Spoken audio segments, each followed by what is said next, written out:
আসসালামু আলাইকুম। আজকে উত্তরা মাইলস্টোনের যে বিমান বিধ্বস্ত হয়েছে, এই বিষয়টা আর কি আমরা সবাই জানি। কত মায়ের বুকে খালি হয়েছে, হিসাব ছাড়া।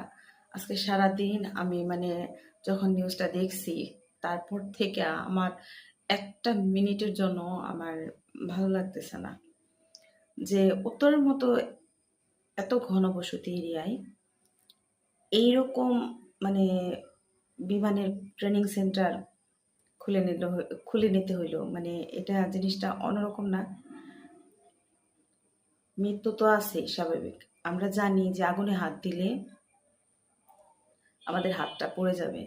তাই বলে কি কোনো প্রকারের সতর্কতা অবলম্বন আমাদের বাংলাদেশে নাই?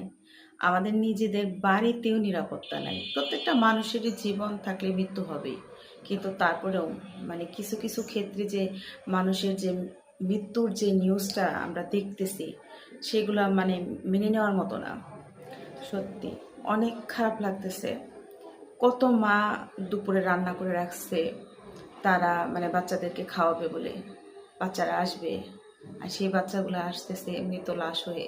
হয়তো বা এমনও মা আছে তাদের সন্তানের লাশের খুঁজেই পাইতেছে না।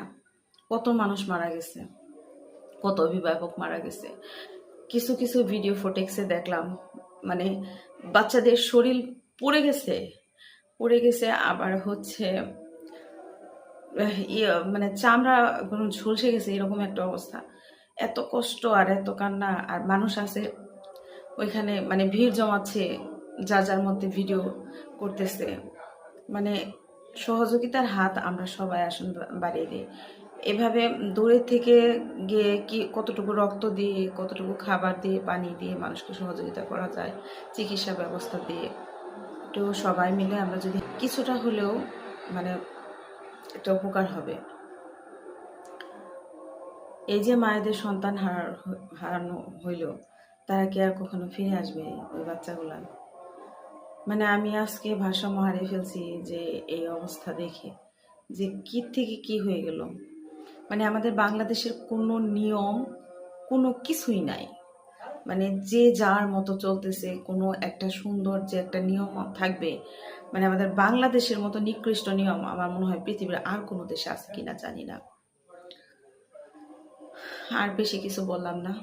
আজকে আমি পুরাই হতভম্ব হয়ে গেছি আজকে মানে বিমান বিধ্বস্তের ঘটনাটা দেখে। খুবই কষ্ট লাগলো। আজকে এই পর্যন্তই। আল্লাহ হাফিজ। আসসালামু আলাইকুম। সবাই আর কি দোয়া করবেন, যে সমস্ত মায়েদের সন্তান